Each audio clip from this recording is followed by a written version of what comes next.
சிம்மம் ராசி அன்பர்களே, இனிய வணக்கம். சிம்மம் ராசிக்காரங்க இயற்கையிலேயே நவக்கிரகங்களின் ராஜாவான சூரிய பகவானின் ஆதிக்கம் பெற்றவர்கள் என்பதால் தலைமை பண்பும் விட்டு கொடுக்காத கம்பீரமும் நேர்மையும் கொண்ட ஒரு மனிதர்களாக வாழ்க்கைக்குள்ள எப்போதுமே நீங்கள் இருந்து கொண்டே தாங்க இருப்பீங்க. எந்த ஒரு சூழ்நிலை, வாழ்க்கையை அழிய போகக்கூடிய சூழ்நிலையும், உங்களுடைய உயிரை போகக்கூடிய சூழ்நிலை வந்தாலும் உங்களுடைய கம்பீரத்தையும் விட்டு கொடுக்காத ஒரு கம்பீரமும் உங்களுடைய வாழ்க்கைக்குள்ள எப்பொழுதுமே இருந்து கொண்டே தாங்க இருக்கும். ஆனால் உங்களது கடந்த கால பாதை அத்தனை எளிதாக இருக்கல. ஒரு ராஜாவாக இருந்தாலும் காட்டுக்குள் நீங்கள் பல வேட்டைக்காரர்களின் சூழ்ச்சிகளையும் சோதனைகளையும் தாண்டித்தான் இந்த ஒரு இடத்துக்கு வந்திருப்பீங்க என்பது உங்களுக்கு நன்றாகவே தெரியும்.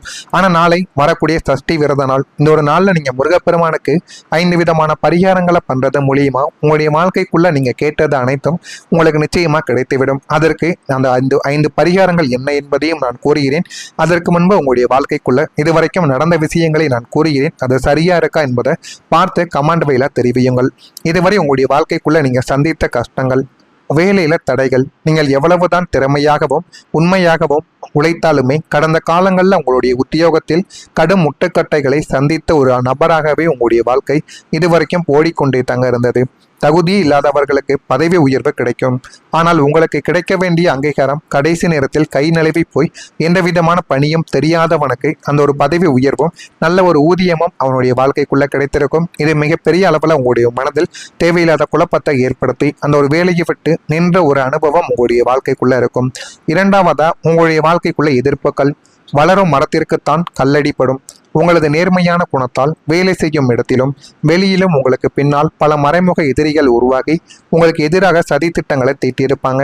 நீங்கள் உண்மையாக நடந்து கொள்வதும் உங்களுடைய தலைமை பண்பும் அவர்களுக்கு பிடிக்காமல் உங்கள் மீது சதி திட்டங்களை தீட்டி உங்களுடைய வாழ்க்கையில் உங்களை எதிர்த்து அந்த ஒரு வேலையை விட்டு அவர்களை அனுப்ப வைத்தார்கள். இந்த மாதிரியான சூழ்நிலைகளும் உங்களுடைய வாழ்க்கைக்குள்ள உருவானது. ஆமாவா இல்லையா? நீங்களே கூறுங்க. மூன்றாவதா, குடும்பத்துக்குள்ள பிரச்சனைகள். வெளியில் உள்ள பிரச்சனைகளை தாங்கிக் கொண்ட உங்களுக்கு குடும்பத்துக்குள்ள நிம்மதியற்ற சூழல் நிலவியதுதான் மிகப்பெரிய ஒரு வேதனையாகவே இருந்தது. உங்களது கண்டிப்பான குணம் தவறாக புரிந்து கொள்ளப்பட்டு இரத்த உறவுக்குள்ளேயே தேவையற்ற மனக்கசப்புகள் உருவாக்கி, எனக்கு சொத்தை பிரிச்சு கொடுங்க, இவனோடு நான் என்னால் இருக்க முடியாது அப்படின்னு குடும்பத்துக்குள்ள தேவையில்லாத சண்டை சச்சரவுகள் உடன் பிறந்தவர்களிடமிருந்தே உங்களுக்குள்ள ஏற்பட்டது. இது குடும்பத்தில் உங்களால் மறக்க முடியாத ஒரு அனுபவமாகவே இன்னும் இருந்து கொண்டே தாங்க இருக்கும். அடுத்ததா, நிதி நெருக்கடி. கொடுப்பதில் வள்ளல் குணம் கொண்ட உங்களுக்கு கையில் பணம் தாராளமாக இருந்த காலங்கள் மாறி அவசர தேவைகளுக்கு கூட திணறும்படியான நிதி நெருக்கடியானது ஏற்பட்டு உங்களது சுய கௌரவம் அடிபட்டிருக்கும். அடுத்ததா, மனதில் வருத்தங்கள். எல்லாவற்றையும் தாங்கிக் கொண்டாலும் நமக்கு ஏன் இந்த ஒரு நிலைமை, நாம் யாருக்கு என்ன துரோகம் செய்தோம் என்று ஆழமான மன வருத்தமும் ஏமாற்றமும் உங்களை உள்ளுக்குள்ளேயே வாட்டி அதை தேவையில்லாத குழப்பங்களையும் தேவையில்லாத கஷ்டங்களையும் உங்களுடைய வாழ்க்கைக்குள்ள தேடி கொடுத்து கொண்டே தாங்க இருந்தது. நான் இதுவரை கூறியது உங்களுடைய வாழ்க்கைக்குள்ள சரியா பொருந்ததா இல்லையா என்பதை நீங்க கமெண்ட் வழியா தெரிவியுங்கள். ஆனா நீங்க நாளை முதல் உங்க வாழ்க்கைக்குள்ள நீங்க கவனமா சில விஷயங்கள்ல இருக்கணும். இந்த கவனத்தை நீங்க சிதற விட்டீங்க அப்படின்னா உங்களுடைய வாழ்க்கை ஒரு கேள்விக்குறியாகவே மாறிவிடும். உங்களுடைய சோதனை காலம் முடிந்துவிட்டது. எனினும் இனி வரக்கூடிய காலங்களில் உங்களுடைய பாதையில் மீண்டும் சறுக்கல்கள் ஏற்படாமல் இருக்க இந்த ஒரு 5 விஷயங்களை மிகுந்த எச்சரிக்கையுடன் நீங்கள் கவனித்துக் கொள்ள வேண்டும். முதல் விஷயமா இருப்பது, அகந்தையை நீங்கள் குறைத்து கொள்ள வேண்டும். உங்களது கம்பீரமும் சுயமரியாதையும் சில நேரங்களில் மற்றவங்களின் கண்ணுக்கு தலைக்கணம் அல்லது அகந்தையாக தெரியலாம். எனவே பழகும் இடத்தில் சற்று இறங்கி வருவது உங்களுக்கு மிகவும் நல்லதை ஏற்படுத்தி கொடுக்கும். இல்லை என்றால் ஏதாவது பேசினார்கள் என்றால் கேட்டதுக்கு மட்டும் பதிலை கூறுங்கள். அந்த அகந்தையான குணமும் தலைக்கணமும் இருப்பது போல மற்றவர்களிடம் நீங்கள் காட்டிக் கொண்டீர்கள் என்றால் வாழ்க்கைக்குள்ள நீங்கள் அழிந்து விடுவீங்க. இதனை மட்டும் நீங்கள் கவனத்திலையும் எச்சரிக்கையிலும் வைத்துக் கொண்டால் மிகவும் நல்லது. இரண்டாவதாக, கோபத்தை கட்டுப்படுத்த வேண்டும். சூரியனின் ஆதிக்கம் என்பதால் கோபம் உங்களுக்கு மிக வேகமாகவே வந்துவிடும். ஆத்திரத்தில் பேசும் வார்த்தைகள் உங்களை விட்டு உறவுகளையும் நல்ல வாய்ப்புகளையும் பிரித்துவிடும் என்பதால் பேச்சில் நிதானமானது உங்களுடைய வாழ்க்கைக்குள்ள தேவை. பேச்சில் நிதானம் இல்லாமல் போய்விட்டால் அது உங்களுடைய வாழ்க்கையில கஷ்டங்களை தேடி கொடுக்கும். அடுத்ததா, செலவுகளை நீங்க கவனிக்கணும். தாராளமாக செலவு செய்யும் உங்களது குணத்திற்கு இப்போது அணை போட வேண்டும். ஆடம்பர செலவுகளையும் தேவையற்ற கடன்களையும் தவிர்த்து எதிர்காலத்திற்காக சேமிக்க பழகுங்கள். இது உங்களுடைய வாழ்க்கைக்குள்ள எதிர்காலத்திற்காக நீங்கள் சேமிக்க பழகிவிட்டீர்கள் என்றால் அவ்வளவு நன்மைகள் உங்களுடைய வாழ்க்கைக்குள்ள இனிமே வரக்கூடிய நாட்களில் நடக்க ஆரம்பிக்கும். நான்காவதாக, உடல் நலத்தை நீங்க கவனிக்கணும். தொடர்ச்சியான மன அழுத்தம் மற்றும் அலைச்சலால் உங்களது இரத்த அழுத்தம், இதயம் சம்பந்தமான உபாதைகள் அல்லது கண் கோளாறுகள் உங்களுடைய வாழ்க்கைக்குள்ள ஏற்படலாம். எனவே ஆரோக்கியத்தில் அலட்சியம் காட்டாமல் முறையான மருத்துவம் பரிசோதனையை நீங்க செய்து கொள்வது உங்களுக்கு மிகப்பெரிய அளவில் நன்மைகளை உருவாக்கும். ஐந்தாவதா, தேவையற்ற விவாதங்களை நீங்க தவிர்த்து கொள்ள வேண்டும். நியாயம் என் பக்கம் இருக்கிறது என்று எந்த ஒரு தேவையற்ற வாக்குவாதத்திலும் அல்லது பஞ்சாயத்துகளிலும் தலையிடக்கூடாது. அது உங்களது பெயரை கெடுக்க சிலரால் நடத்தப்படும் சூழ்ச்சியாக இருக்கலாம். உங்களுக்கு பிடிக்காதவர்கள் உங்களை பற்றி மற்றவங்கிட்ட தவறாக காட்டுவதற்காக நடத்தக்கூடிய மிகப்பெரிய ஒரு விஷயமாக இருக்கும்.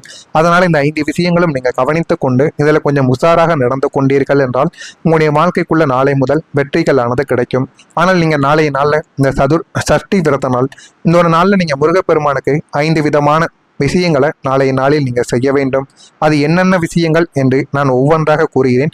அதனையும் பார்த்து நீங்கள் தெரிந்து கொள்ளுங்கள். மறக்காமல் நம்முடைய ராசி பலன் சேனலுக்கு ஒரே ஒரு சப்ஸ்கிரைப் மட்டும் செய்து வைத்துக் கொள்ளுங்கள். அப்பொழுது தான் நம்ம தொடர்ந்து பதிவிடும் வீடியோக்கள் அனைத்தும் தொடர்ந்து உங்களுக்கு நோட்டிஃபிகேஷனாக வந்து கொண்டே தாங்க இருக்கும்.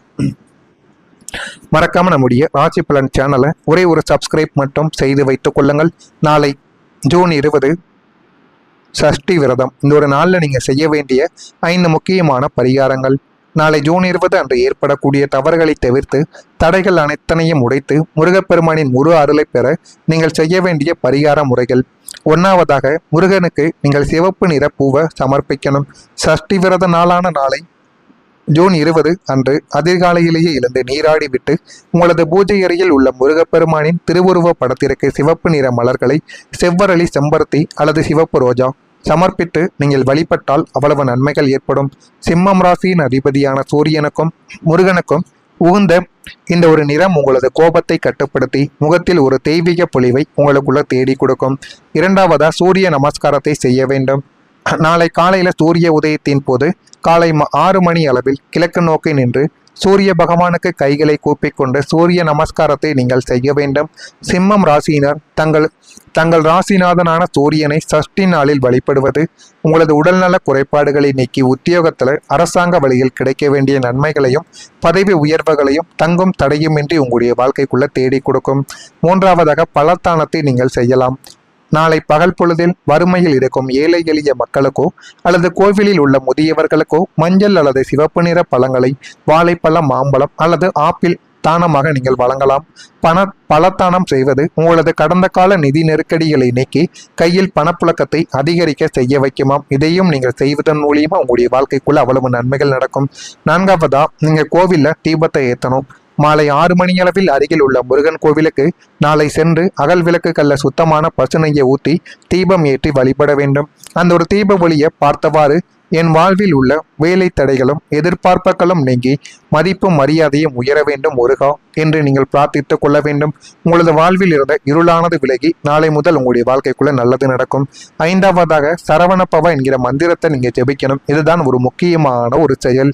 பூஜை அறையில் அமர்ந்து மனதை ஒருமுகப்படுத்தி கொண்டு முருகனின் மூல மந்திரமான ஓம் சரவணப்பவ என்ற மந்திரத்தை 108 முறைகள் மனமுருக நீங்கள் ஜெபித்து இந்த ஒரு செயலை நீங்க செய்ய வேண்டும். இந்த மந்திர ஒலிகள் ஜூன் 20 அன்று உங்களுக்கு ஏற்படக்கூடிய மனக்குழப்பத்தை தடுத்து உங்களை சுற்றியுள்ள எதிர்ப்புகளையும் மறைமுக எதிரிகளையும் முற்றிலும் துவசம் செய்துவிடும். அவ்வளவு சக்தி வாய்ந்த ஒரு பரிகாரங்கள் தான் இந்த 5 பரிகாரங்களும். இதனை மட்டும் சிம்மம் ராசிக்காரங்க செய்யும் பொழுது வாழ்க்கைக்குள்ள அவ்வளவு நன்மைகள் ஏற்படும். நீங்களும் இதனை செய்து பார்த்து உங்களுடைய அனுபவங்கள் எப்படி இருக்கு என்பதையும் நீங்க கமெண்ட் பீலாக தெரிவியுங்கள். மறக்காம நம்முடைய சேனலுக்கு ஒரே ஒரு சப்ஸ்கிரைப் மட்டும் செய்து வைத்துக் கொள்ளுங்கள். அப்பொழுதுதான் நம்ம தொடர்ந்து பதிவிடுகின்ற வீடியோக்கள் அனைத்தும் தொடர்ந்து உங்களுக்கு நோட்டிபிகேஷனாக வந்து கொண்டே தாங்க இருக்கும். நல்லதே நினையுங்கள், உங்களுடைய வாழ்க்கைக்குள்ளும் நல்லது மட்டுமே தாங்க நடக்கும்.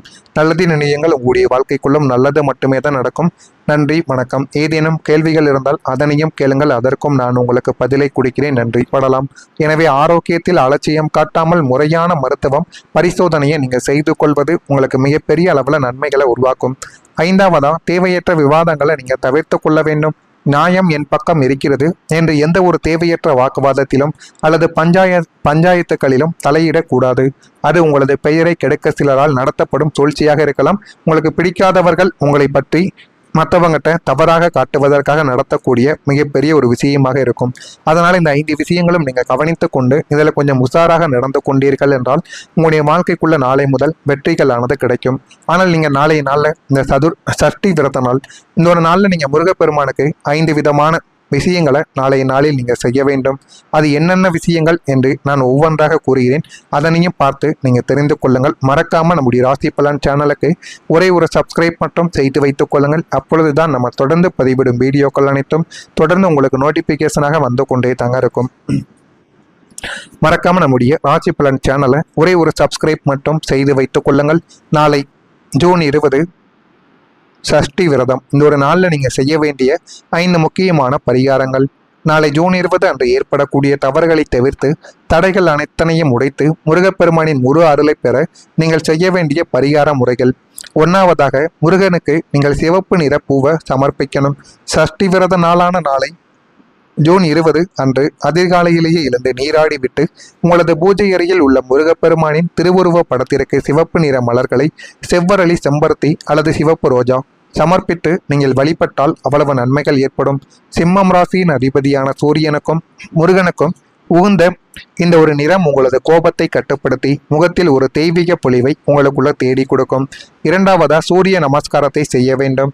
நாளை காலையில் சூரிய உதயத்தின் போது காலை 6 மணி அளவில் கிழக்கு நோக்கி நின்று சூரிய பகவானுக்கு கைகளை கூப்பிக்கொண்டு சூரிய நமஸ்காரத்தை நீங்கள் செய்ய வேண்டும்.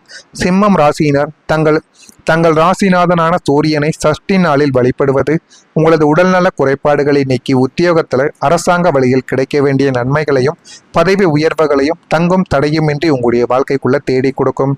3வதாக, பலத்தானத்தை நீங்கள் செய்யலாம். நாளை பகல் பொழுதில் வறுமையில் இருக்கும் ஏழை எளிய மக்களுக்கோ அல்லது கோவிலில் உள்ள முதியவர்களுக்கோ மஞ்சள் அல்லது சிவப்பு நிற பழங்களை, வாழைப்பழம், மாம்பழம் அல்லது ஆப்பிள் தானமாக நீங்கள் வழங்கலாம். பலத்தானம் செய்வது உங்களது கடந்த கால நிதி நெருக்கடிகளை நீக்கி கையில் பணப்புழக்கத்தை அதிகரிக்க செய்ய வைக்குமாம். இதையும் நீங்கள் செய்வதன் மூலியமா உங்களுடைய வாழ்க்கைக்குள்ள அவ்வளவு நன்மைகள் நடக்கும். 4வதா, நீங்கள் கோவிலில் தீபத்தை ஏற்றணும். மாலை 6 மணி அளவில் அருகில் உள்ள முருகன் கோவிலுக்கு நாளை சென்று அகல் விளக்குகள்ல சுத்தமான பசுநெய்யை ஊற்றி தீபம் ஏற்றி வழிபட வேண்டும். அந்த ஒரு தீப ஒளியை பார்த்தவாறு என் வாழ்வில் உள்ள வேலை தடைகளும் எதிர்பார்ப்புகளும் நீங்கி மதிப்பும் மரியாதையும் உயர வேண்டும் முருகா என்று நீங்கள் பிரார்த்தித்துக் கொள்ள வேண்டும். உங்களது வாழ்வில் இருந்த இருளானது விலகி நாளை முதல் உங்களுடைய வாழ்க்கைக்குள்ள நல்லது நடக்கும். 5வதாக, சரவணப்பவ என்கிற மந்திரத்தை நீங்க ஜெபிக்கணும். இதுதான் ஒரு முக்கியமான ஒரு செயல். பூஜை அறையில் அமர்ந்து மனதை ஒருமுகப்படுத்தி கொண்டு முருகனின் மூல மந்திரமான ஓம் சரவணப்பவ என்ற மந்திரத்தை 108 முறைகள் மனமுருக நீங்கள் ஜெபித்து இந்த ஒரு செயலை நீங்க செய்ய வேண்டும். இந்த மந்திர ஒலிகள் ஜூன் 20 அன்று உங்களுக்கு ஏற்படக்கூடிய மனக்குழப்பத்தை தடுத்து உங்களை சுற்றி